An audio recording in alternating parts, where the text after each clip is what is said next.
So Ingrid, we get started now, do we? Yes. Okay. Thank you, Thomas. Okay. Thank you for being here. No, welcome. Well, good afternoon, good morning, everybody. Thank you for joining this meeting.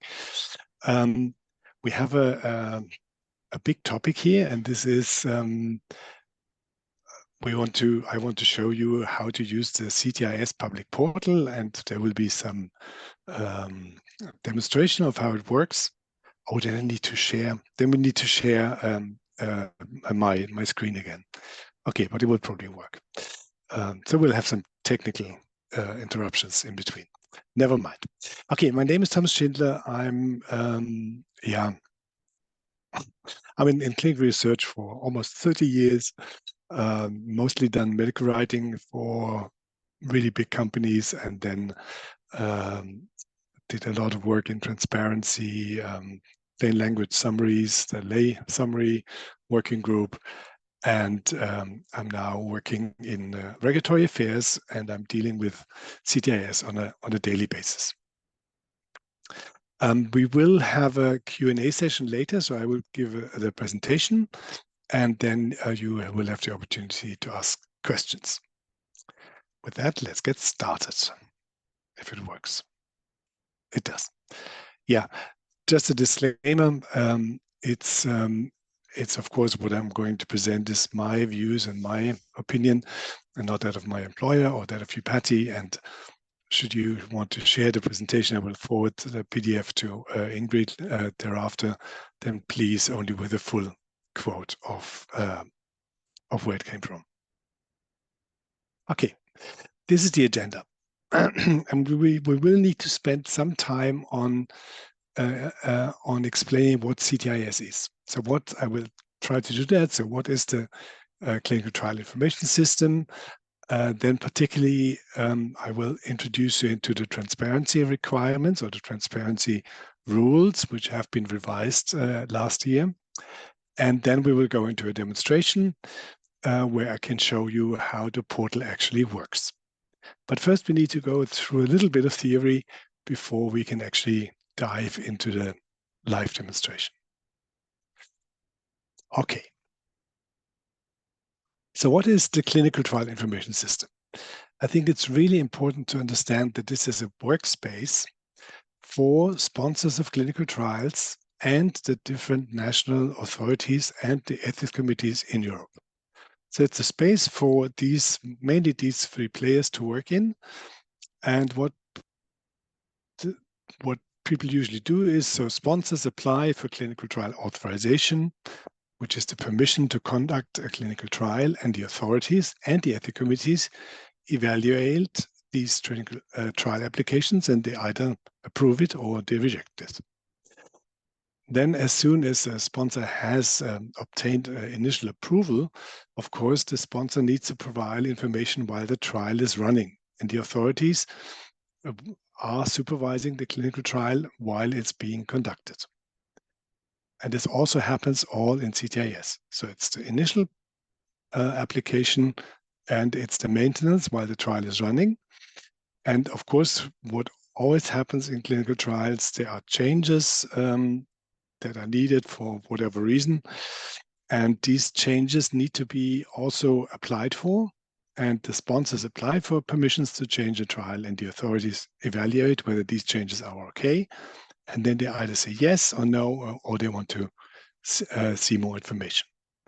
And then at the very end of the trial, the sponsor needs to upload the clinical trial results, and if the trial becomes part of a marketing authorization application, which is a big dossier that would allow the marketing of a substance in Europe, then the clinical study report will be published also in the system. This is a depiction of the system, and you see here on the top the major play. Or well, let's start from the bottom. So there is a sponsor workspace in which the sponsor works, and there's an authority workspace where the authorities work in, and they of course are protected from each other. There's a link, which is the portal, and then we have many players here. So we have the sponsors, which is either industry or academia, and about half of all clinical trials are actually run by academic institutions, so hospitals. Then we have companies applying for marketing authorization. We have the member states, the competent authorities, and the ethics committees who have access to the system, a secure access, of course. The European Commission has access. The European Medicines Agency, or EMA, provides the IT infrastructure and takes care of all the IT environment. And then there is the public. And the public has an open access to what is called the public website. And this is what I'm going to show you later in the demonstration. So that's a workspace. And this word is carefully chosen. So this is what we're going to look at. So what are the main players in CTIS? And it's important to understand this, to understand the information in the system. And of course, the sponsors are very important because they apply for and maintain a clinical trial authorization. The national authorities, which is what is called the competent authorities, that's the BfArM in Germany, or the AEMPS in Spain, or the IFA in Italy, they authorize and supervise the conduct of clinical trials. The ethics committees authorize and supervise clinical trials. This is a joint assessment. And of course, they are different in every country, and the organization of ethics committees is different, but all clinical trials have to be authorized by both the national authority and by the ethics committees. Then we have EMA that maintains the IT infrastructure. We have a working group from the national competent authorities, and this is called the Clinical Trial Coordination Group. CTCG is quite important because they provide guidance and training on CTIS items. And then we have the European Commission, who also provides guidance. And these are the main players in CTIS. And from a doing perspective, it's the sponsors, the national authorities, and the ethics committees.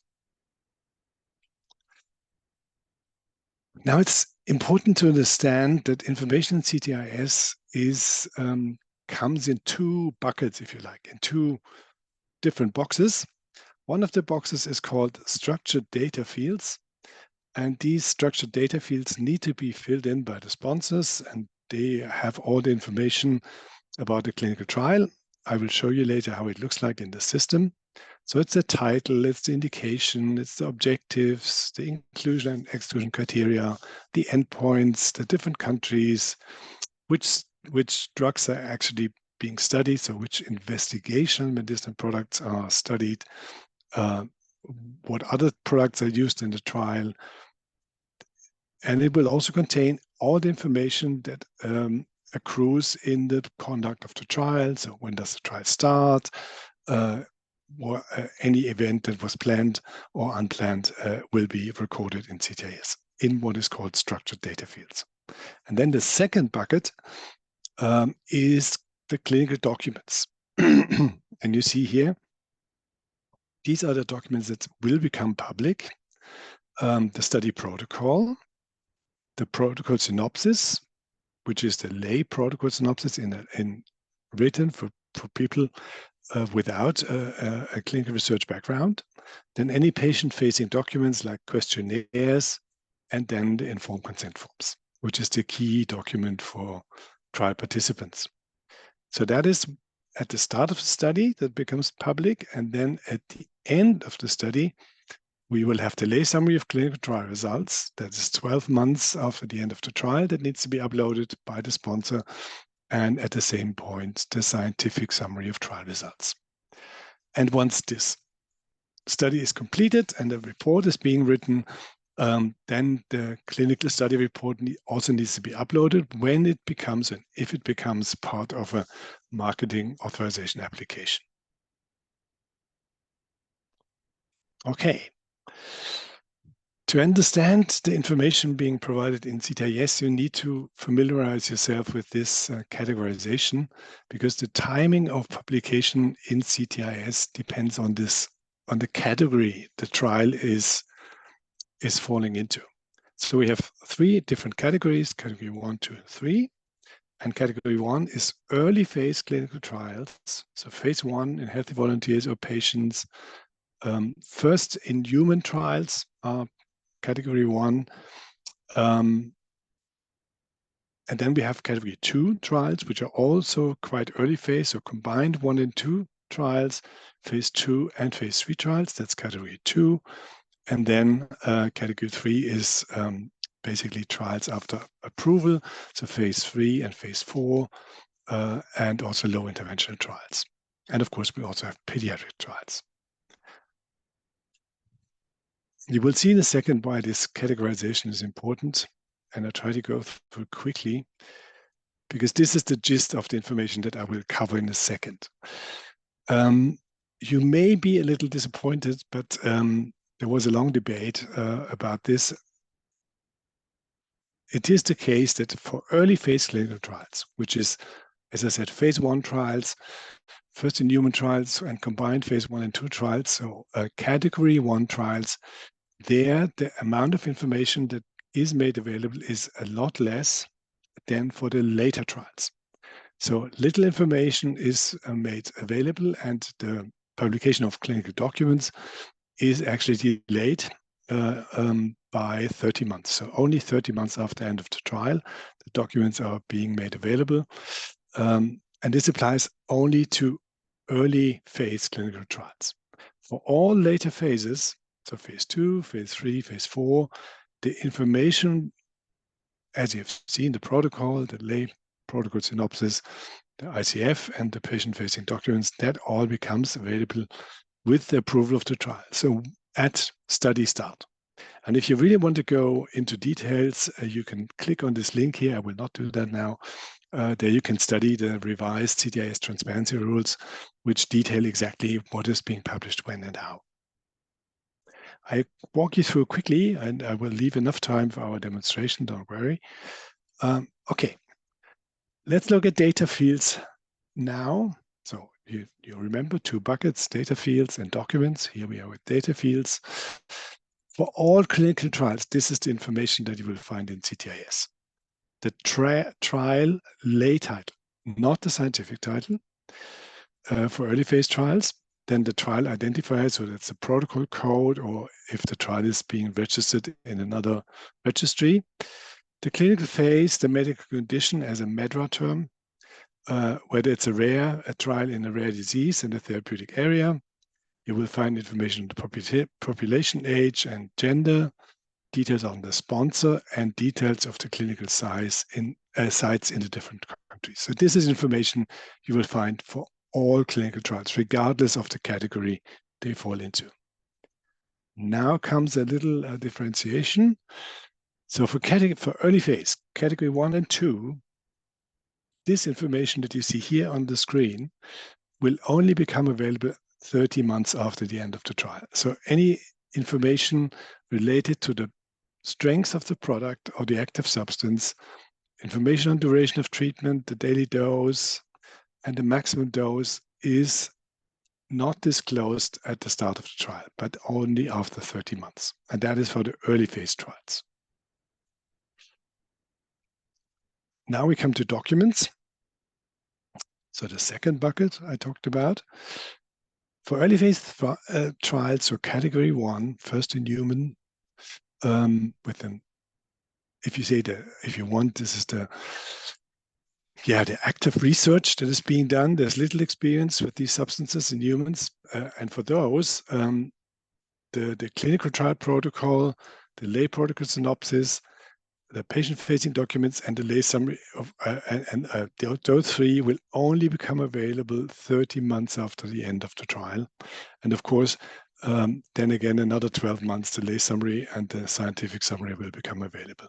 The informed consent forms will not be published at no time. And clinical study reports only if those trials become a part of a marketing authorization application. For all the other documents, so for all the other trials, for the higher category trials, category 2 and 3, the documents that will become available immediately is the trial protocol, the lay protocol synopsis, all the patient-facing documents, so questionnaires, diaries, what have you, and informed consent. This will become available immediately as soon as the trial is approved. And then the results, of course, once the trial is completed and 12 months thereafter, the lay summary and the scientific summary will need to be uploaded. And again, only if the trial becomes part of a marketing authorization, the report will be uploaded. Okay. Yeah, so this is what you can find. We have today it's some 9,400 trials in CTIS, and you find everything about the trial itself. You will, once the trial is completed, you will find the results of the trial. You find all the information about the clinical trial, so the objectives, the endpoints, in and exclusion criteria. I will show you that you have access to where the trial is actually being conducted, so to the trial sites, and then you get the documents as said, so the protocol, the layperson protocol, and the informed consent forms for all the later phase trials. And very nicely, even if you're not a specialist in clinical research, each page has a tailored set of understandable explanations of what is being shown on the screen or on this particular page. And you can search the CTIS, at least that was being said, I haven't tried it. You can search it in all EU languages. I will demonstrate that in English to you, but apparently it works in all European languages. Okay, and this is the public portal. How it looks, this is the link. And now I should, let me just go on one more. So it's a very, it's maybe not a very fancy portal, but we will walk through this and I show you. So there's two elements. The upper part is called the basic search with the first three categories, and then the lower part here of the search part is the advanced criteria search, and we will be using both. Let me just go on. Oh no, this is my instructions. Okay. Ingrid, can I switch now? No, I probably stop and I go to. Yeah, you can just click on the link and go ahead. Yeah. Exactly. So I go to Zoom and share. Here we are. Yeah. Yeah. We see it. Thank you. You can see it? Okay, good. Yes. Very good. This is it now live. And I will give you a little demonstration. I have in the slides, I have repeated the instructions of what you would need to do to come to the same result as I do now. And the idea is I move into the role of a patient, a woman, I would say, in Belgium who lives close to Namur, and she is looking for a clinical trial in breast cancer. And this is now the portal as you see it, and I will now demonstrate all the information that you will find, and I will also show you how the search actually works. So let's start with entering what we are interested in. In this category here, basic criteria contain all of these terms, and I enter breast cancer. And of course, since we are in the have the perspective of somebody who wants to participate in a trial, I don't want the trials that have been completed.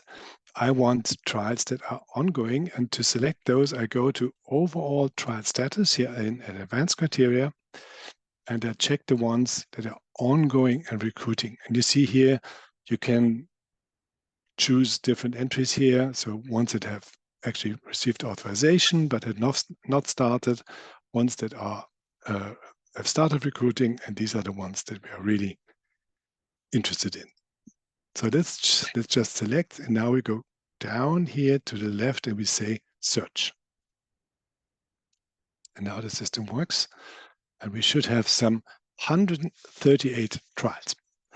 So 138 trials is a lot to go through, and you probably wouldn't want that. So there are 138 trials in the European Union that are investigating breast cancer as a disease. And all of them are recruiting patients. You can see this here. This is the study. This is the first, this number, this very strange number here is the EUCT number. And then comes the trial title. And here it is indicated that it's ongoing and recruiting. So all trials are open. So let's now drill down a little more to, we don't want to go through 138 records. So you can do this by simply clicking here on this tab that says modify my search. And by clicking on modify my search, you now search within the trials that you have just identified. So let's just click here. And you see that the entries we have already made are still there. And you can add now more entries. And that's what we're going to do. So here we said we are living in Belgium, close to Namur, but that comes later. So here is Belgium as the country we're interested in. And then it says here status in the selected country. Of course, we want the trial to be also ongoing and recruiting in Belgium. And then we scroll through. So medical condition we are interested in is breast cancer. Here, therapeutic area. When you see this sort of faint gray entries, it's always a drop-down list. And this one is about the therapeutic area. And it's not very, it's not really in lay terms. You see here the number of different disease areas. It's a very long list, blah, blah, blah, blah, blah. I'll show you. And you need to choose which therapeutic area this may be in. Well, you don't need to. You can choose. You can also leave this box empty, but here we know we're talking about cancer, so it's neoplasms, and this is what we're going to select. And then we want to look at clinical trials. And the person we are now imagining is a potential patient, and she wants to go into a big trial, so a trial where some information is already available about the substances, and therefore she chooses therapeutic confirmatory phase 3 trials. These are the big registrational trials for any substance. We can also choose here phase 1 trials, first in humans, or phase 2 trials, so early exploratory trials. But in this instance, as demonstration, we use therapeutic confirmatory phase 3, so really big trials. Okay, and now again, after these entries have been made, we click on search. And now it looks in the list that we had generated previously, and we have now reduced the number of trials from 138 to just 10. And 10 is a number that I think one could go through and really pick what is interesting, or which ones are interesting. However, the display here that you see now is not very inviting. You see the title, well, the EUCT number, and then the title, and then you see the decisions when they have been made, and you see the locations of the trial. To get this a little nicer, to get the information that you might be interested in, you go to the tab that is called Display Options. It's up here. So search criteria, search results, that's where we work in. And then we go to Display Options. And here we can choose additional criteria from the set of trials that we have identified by the search. And I now click age because, let's say, we're interested to see whether the age is appropriate for the trial. I click again the trial phase. And then importantly, I want to see who is conducting the trial. So it's sponsor and co-sponsors and the sponsor type. And sponsor type means, is it a hospital or is it a commercial company? And when I submit that, you click here, submit. Then you see that the records are expanded with the information that we have just selected. And here are the 10 trials. So the age group is made clear. So from 18 to 65, Pfizer is the company, and that's a pharmaceutical company. And again, that's a confirmatory phase 3 trial. And if we scroll through, there's now a trial from Van der Roche. There's another trial from AstraZeneca. And there's a trial from Merck, Sharp and Dome, and so on and so forth. Duality, Hoffmann Roche again. Here we have a trial from a patient organization, European Organization of the Research and Treatment of Cancer. So they also run trials, EUPATI, it's called. And here's again a pharmaceutical company, and again, and Unicancer, so an academic research institution. For demonstration, I have picked, I want to show you the trial from Merck, Sharp and Dome. So if you have now identified a trial that you might be interested in, we now want to drill down into the information that is being provided here. And you get to the trial by simply clicking on this blue bar here. So if I roll over it, it underlines, and then you can click on it, and then the page opens. So now we're in this trial, in this very trial that we have selected. So a phase 3 randomized, you see here the scientific title, phase 3 randomized open label study to compare efficacy and safety of adjuvant, whatever that is, in combination with pembrolizumab versus treatment of physician's choice in participants with triple-negative breast cancer who had some previous theory.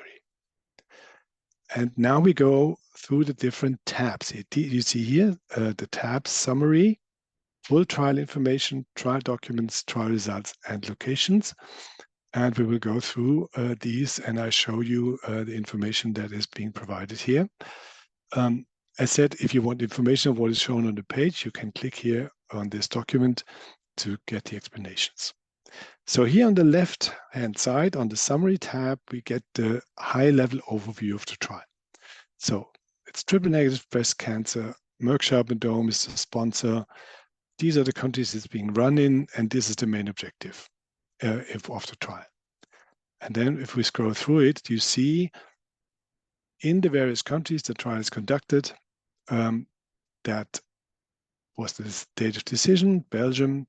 The last update was a little later, and the trial has actually started in August last year, and it has not ended, so it's still open for recruitment. And this is what we had selected, so that's completely okay. You see the long list of countries here.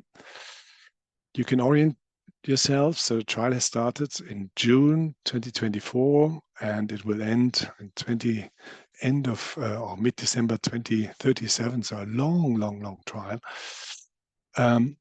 And you can also see here the so-called notifications. I will briefly show this to you because, as I said, sponsors need to notify authorities when anything happens that is not planned in a trial. And here we have an example of an unexpected event, which is something that had not been planned by the company, but where they informed the authorities about this event. And you can see this, it's public. So you can click on this.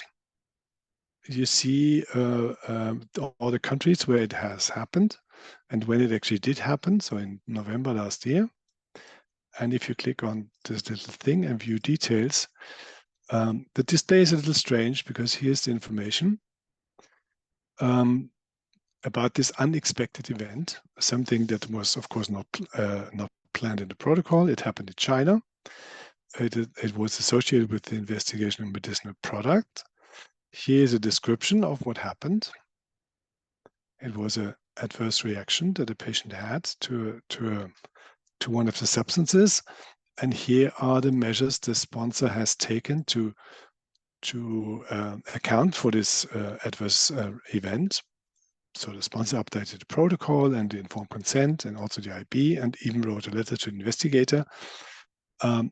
So you get quite a bit of insight also about the things that were not planned in the trial. So let's close that. And if there had been other events like urgent safety measures, or if the trial had been halted, you would also find it here in this list. Okay, this is the summary tab of this trial. And now we go into the deep end of the trial. It's in this tab called Full Trial Information. And now we have really all the information that comes from the data fields that have been entered by the sponsor. So this is the medical indication now in all the languages of where the trial is being performed. You see here neoplasms, we had also selected that. The characterization of the participants is here. And now comes a long list, and again in English on the left-hand side, and also here in the languages where the trial is conducted, so Spanish, French, Greek, Polish, what have you, the translation of this inclusion criteria. So this is the first one, and of course there are usually many, many, many. And the sorting is very strange. It starts from 1 and then jumps to 10.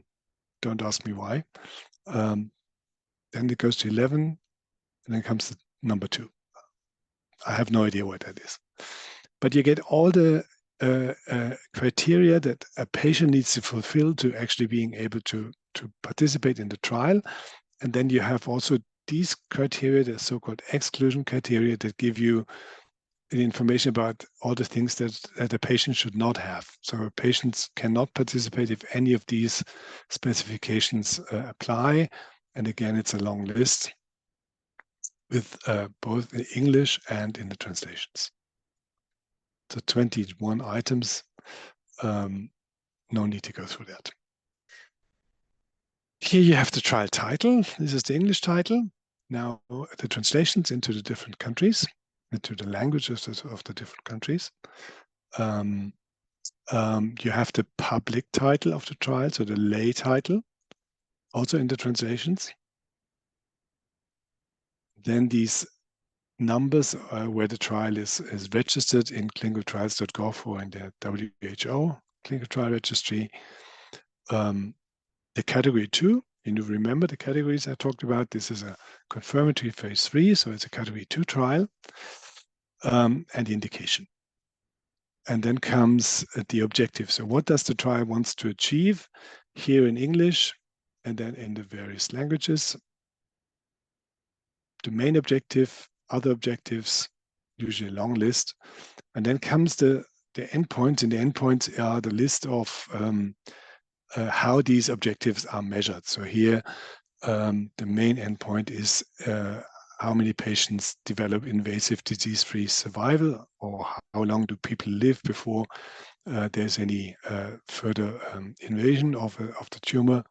And this is the main endpoint. Here you have all the secondary endpoints, usually a long list. And then you have the products. What is being actually investigated, and whether it's a test product. This is the new substance MK287 with this very strange name here. And you have the comparator, which is Keytruda or pembrolizumab. And you can also click here and see the dosing information here. For example, for pembrolizumab, it's an infusion, it's intravenous. This is the maximum dose, this is the total dose during the trial, and this is done for 24 weeks. And you can do this with all the categories that you see here. So you get really all the information about the test substance. Let's just see, go to the test substance. Here, you click on these arrows on the left-hand side. You see the concentration that's being used, 4 milligrams per kilograms, a total of 48 milligrams per kilograms as a total dose, and so on. The company is prepared to share individual anonymized trial data, which is interesting. And the company had received scientific advice from the FDA, which is also here. You don't get more detail, but at least there's some indication. So this is a tab with most of the information in it, the inclusion criteria, the exclusion criteria, the endpoint, the objectives, and the endpoints. So a long, long list. And of course, that's a big trial. Okay, now we go in the next tab that is called Trial Documents. And here you find, again, I would need to share this then. Okay, never mind. Here you find now the trial documents that are actually available for you. And you see here the protocol. For pub means for publication, and for publication means that it's usually redacted. So information that the company believes is proprietary will be blacked out here in this for redaction version. But here you click. I'm probably not going to do this, but if as soon as you hover over the entry, it gets underlined, and then when you then click on it, then it's downloaded automatically. So let's just see and demonstrate this, because I want to show you here the layperson summary of the clinical trial. So this is a summary of the clinical trial protocol synopsis for people who are not specialists. And we're now just looking into the English version, which is here. And here do you see the country? You know, BEL is for Belgium, FR means French, and here we have for Belgium, German for Belgium, and here we have the English version. So let's just see whether that works. Ah, yeah. You see it's downloaded immediately. There's no delay. And if I now click on this, can you still see my screen? Ingrid? Yes, we can see everything. Oh, very, very good. Okay, you see instantly you get this, what they call now protocol plain language summary about this trial. And it gives you, adapted to lay people, an overview of the trial, and you know, then you can judge whether this trial is actually interesting for you. So the lay title is here: a clinical study of sacituzumab and so on, and pembrolizumab in people who had surgery for triple-negative breast cancer. This is the scientific title. Then they try to explain why this study is actually needed, what the new substance is. You know, very big trial, 1,530 people will be included in the trial, and what criteria they need to fulfill. They talk about the treatments here. So the new treatment, the already approved treatment, and chemotherapy that is also approved already. And then they go into how the study was actually designed. So group A, group B, the goals of the trial, how it will be measured, and they go into possible benefits and risks. So this document gives you a first idea, or a good idea in a non-specialist language, of what the trial is about. And now I need to go back. How do I go back? I go back. How do I go back? Oh, here. No, this was wrong. Let me just get to my portal again.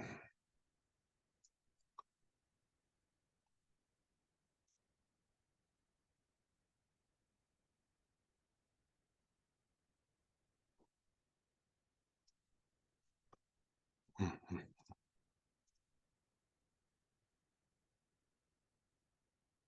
Oh, okay, sorry. Yeah.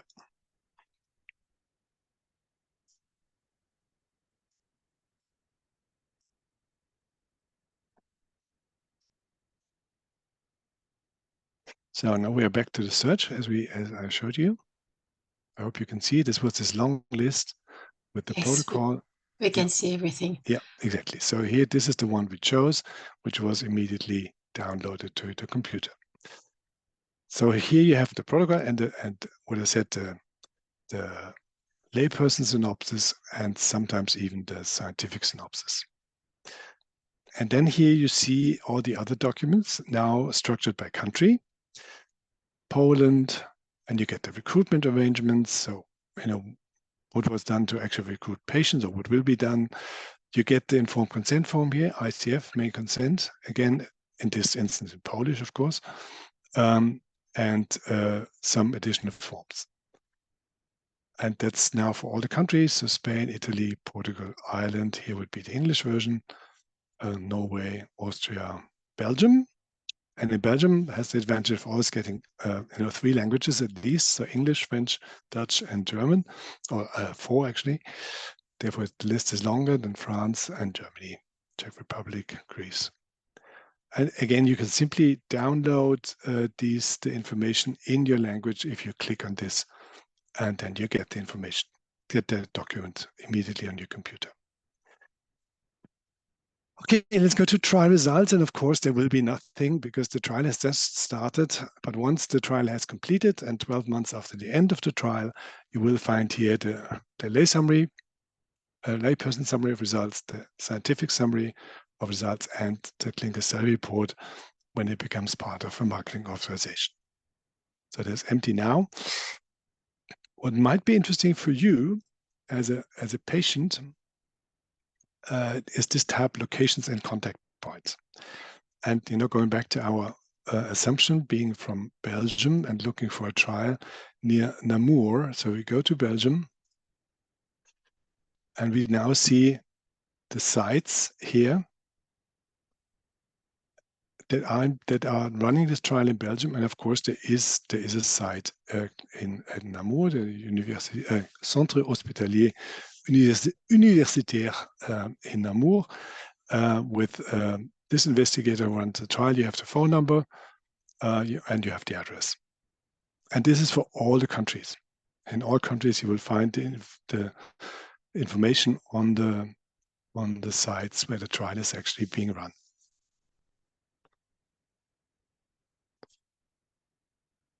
If you scroll down further, here you get information on the sponsor. This is, you see, Merck Sharp and Dome. MSD is, of course, an American company. You can contact them. They have a person being the scientific contact point and a public contact point here. And you also see here all the other organizations that are involved in the trial conduct. They have, very different obligations here, the duties you see here. That's more for information. So with that, this is basically the information you find per trial.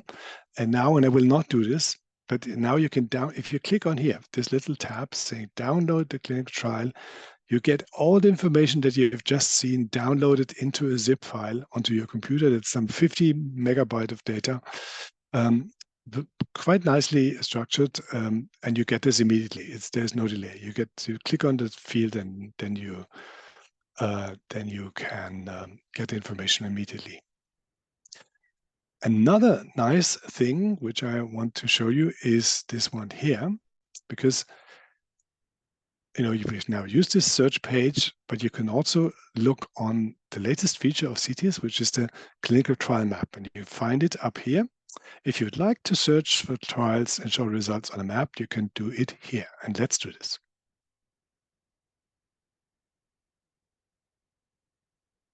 And I find it really quite interesting. You get a map of Europe of all clinical trial sites where clinical trials are conducted. And it's quite funny to see where the highest density is. Of course, it's always there where the population density is high. Well, in the middle of Norway and Sweden, there's not so much happening in terms of clinical trials, but here, Belgium is one of the hotspots, and you can simply zoom into the map, move it around if you like, and now look, on a map. But you can, let's go back to our example, saying we're looking into breast cancer. Oops. By the way, if you make spelling mistakes, that's no problem. The system is apparently very good in identifying spelling mistakes, so it doesn't really harm the search. And it was triple negative. That's what we learned. Triple negative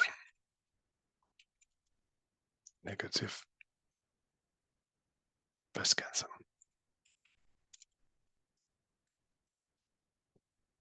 And since we are looking for a clinical trial, we say only recruiting. And since we're interested in Belgium, we only want to see Belgium. And here we say want it on the whole country. If we now scroll in, and this is Namur. And you can now see this is the closest center. And it's exactly the center that we have identified previously in the list. And if you click on it, you get this information, Centre Hospitalier Universitaire, and so on. You get the address, you get the investigator email, phone number, and the name, of course. And if I now was to click here, we would go back into the record that we've just been in. So this is another way of looking for clinical trial sites as a patient or also as a researcher. But here you can do it using this interactive trial map, where you can enter the disease, enter the country, and enter whether it's the trial is recruiting or not. Okay. So Thomas, we already have a few questions. I don't know if you want to take them at the end. Oh, yeah, okay. So I can. No. Let's take them now. Okay, you can either open the Q&A box, or I can read the questions aloud to you. Okay. Please, yeah. Okay, so I'm going to do that by first person who wrote. So the question for Heather: do you know why the ICFs are not available for Category 1 studies? So informed consent. Yes, I do know. Of course, this was a big discussion, of course, as you can imagine, between the industry and the regulators, and particularly patient organizations. One could imagine that for patients who are desperate for a treatment, they might want to engage in a trial, even if there's little experience about the drug.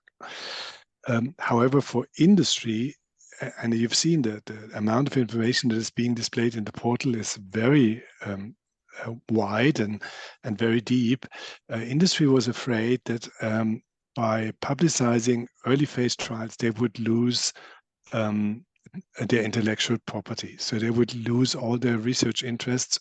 And of course, that would very negatively impact, particularly on small companies who would lose basically all their ideas because it would be displayed in the portal, and therefore the compromise, if you like, was to not display it for the early phase trials. And the ICF would give you all the details of the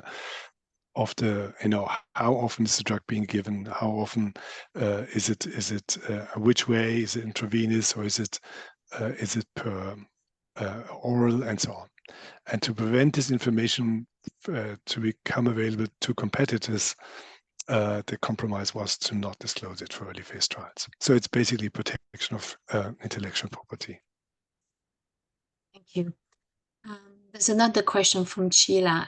Maybe I stop that people can see me. Yeah, okay.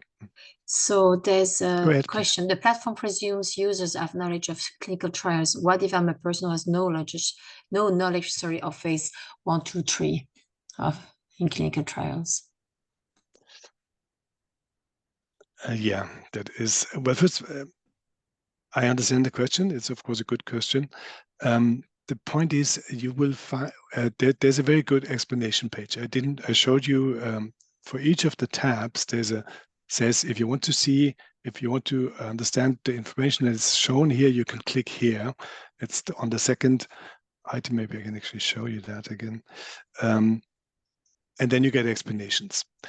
Of course, there was and in addition to that, so they try to make it as accessible as they can. Yeah. But of course, there needed to be a compromise because the entries come from this system that is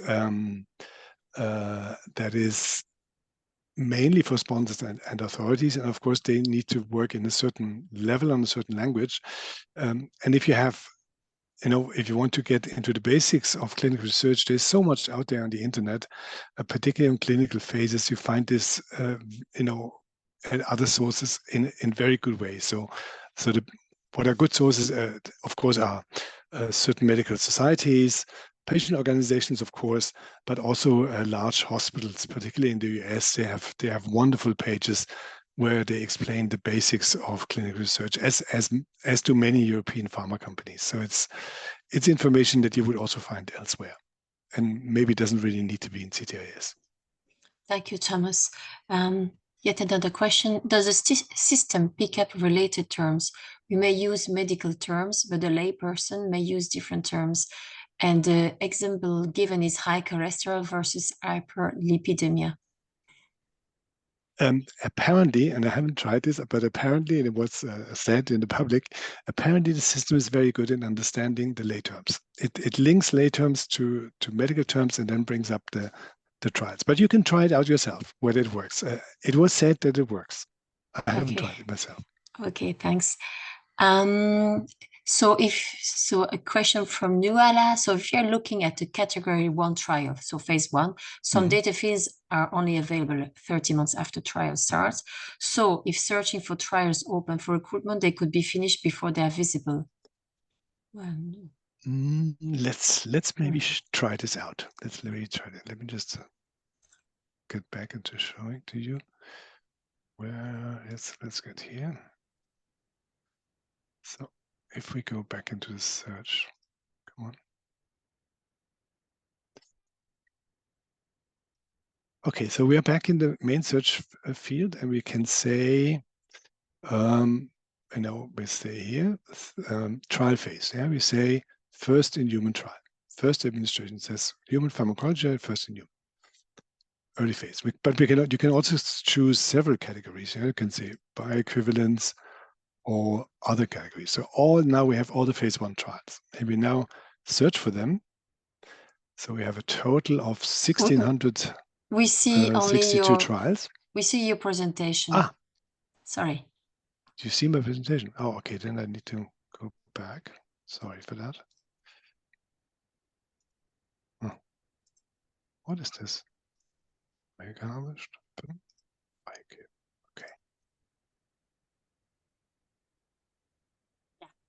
It's good. Okay. It's good. Okay. Let me just do it again, just for your benefit. So here, the basic search mask, clinical trials, search for clinical trials. Then you go here under trial phase, human pharmacology. These are all the phase 1s. Then you click search. As I said, 1,662 trials currently. And let's just see, you see here that under the trial title, you see the important dates. And this is always the automatic display. So you can, before you actually go into make a deeper dive, you can see that the date of the decision, so when the trial was authorized, and the start date and the end date. But they're actually not displayed. That's true. Sometimes it is actually said, depends on the trial. Let's just go through it a little bit. Maybe we find one. I see all the many pages that there are. Let's just look at page 2. Here, some trials, the start date, okay, let's do it. There's a difference between, let's look at these two. So this trial is authorized, but has not started recruitment. Therefore, there's no start date entered. So this trial has the approval to start, but it has not really started. While this trial has the approval to start and has actually started 2 weeks ago. And of course, since they are phase 1 trials and they're sorted by most recent to last recent, they will not have an end date. So you would, if I go, let's go to the last page. Maybe there's a one with an end date. Look, if the trial has ended, we're now still in the phase 1 trials. It would be notified here. So here you have the decision date, which was 2022. It started in 2023 and it ended in 2023. These are usually short trials. So the question was, would you be trying to get interested in a trial that has already ended? This will not happen because you always have the indication whether the trial has actually started, and then there is a date and when it has ended. So no danger there.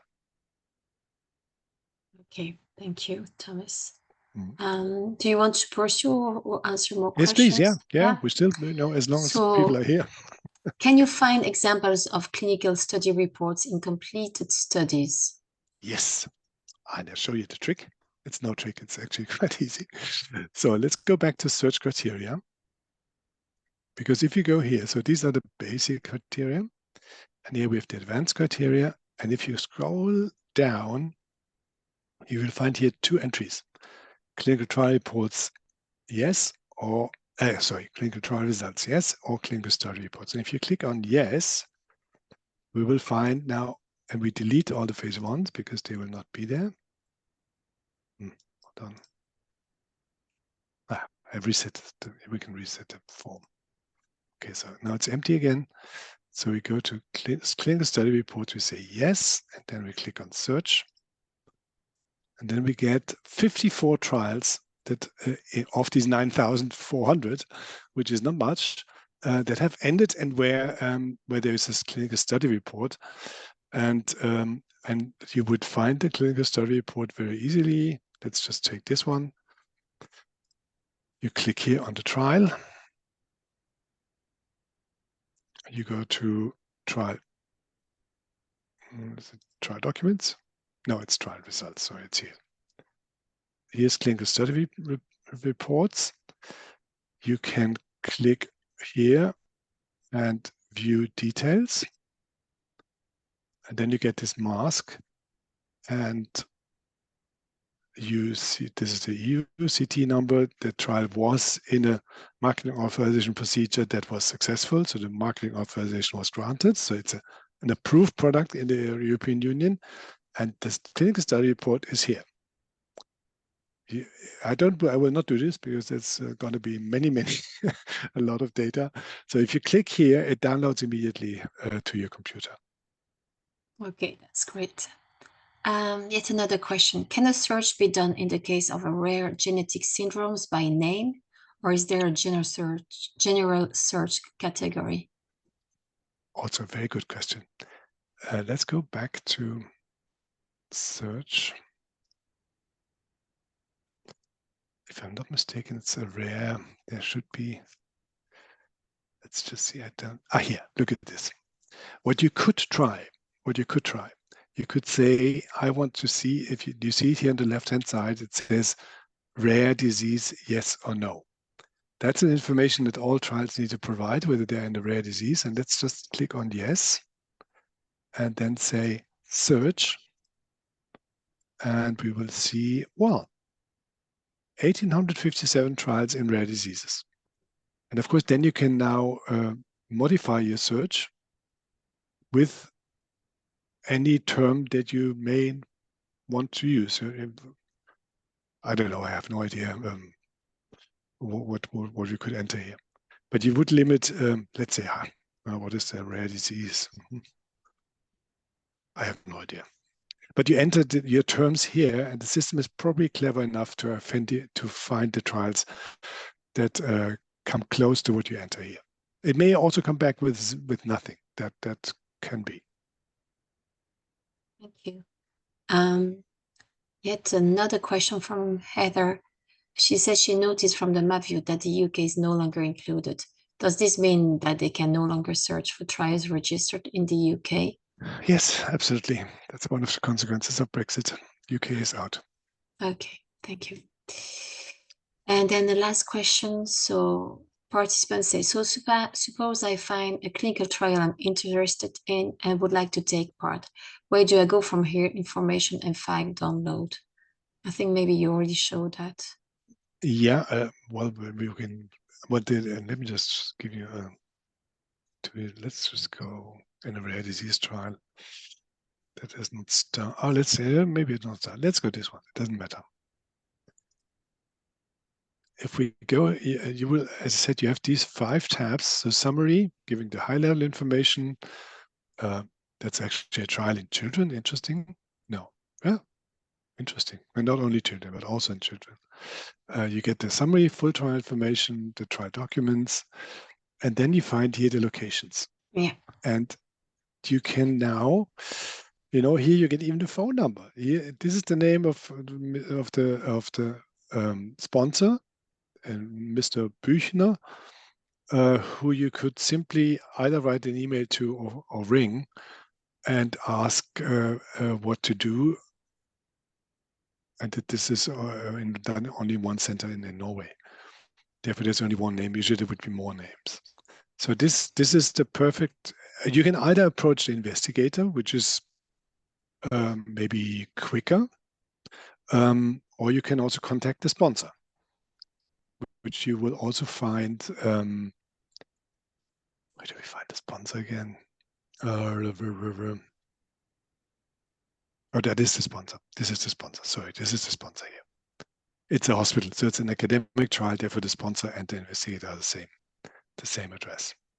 But you can either contact the sponsor or the different, if they are in Norway, the more than one site, you would find it here, and you can contact them. Thank you. Related to looking for clinical trials, I also have a question in the chat. Sure. Is it possible to search by research institute or by principal investigator name? Okay. I'll show you. It's really easy. Let's go back to search. You can search by the start dates, the sponsor, the product, and you can simply enter here the name of an institution and see whether it comes back with something. I'm not totally sure it works, but you could try. Thank you. Someone asked if you search the same way for pediatric clinical trials as for clinical trials for adults. Yeah, same story. You can actually, I think there's even a category here. Well, if the trial, oh no, that's a number, okay. Oh, but you could, hold on. You could, here, look at this. Participant type is either healthy volunteers patients or age of participants. And here you could select, babies, minors, and then the other age groups. And if you were to select only the minors, you would find all the trials. We can just give it a try. So trials in children, non-adults, let's see how many there are. 1,248 trials in children currently in the system. Okay, thank you. And still one question that just was posted now is, are there any plans for the CTIS to go open API like clinicaltrials.gov? Very good question, and somebody knows what he or she is talking about. Let's say there are plans, and this is going to come. There are API is for a machine interface to do the searches, so not working directly here in the system, but having application, special programs that automate searches. That is being planned. I don't know what the timeline is, but it's definitely on the radar of EMA to come up with that. Thank you, Thomas. No further questions for the moment. No further questions. Okay. Well then, thank you very much for your time. Let me just go back one thing I want to show you just before we end. So should you have, okay, oops. So this, you will get this presentation where the example search is described in detail. So you can basically try to do it again. This is the second example. This is the clinical trial map and how to get also back to the site. And yeah, I think we have discussed all the advantages. In case you have questions, here is my email. You can contact me. Otherwise, I thank you for your attention. And yeah, wish you a nice and relaxing evening. Thank you very much, Thomas. That was very interesting. And you're going to send me the presentation? In 5 minutes, yeah. Okay, then for everybody, I will share both the recording and the presentation. Thank you very much, everyone. Have a nice evening. Thank you, Ingrid. Bye-bye. Yeah, goodbye. Thank you.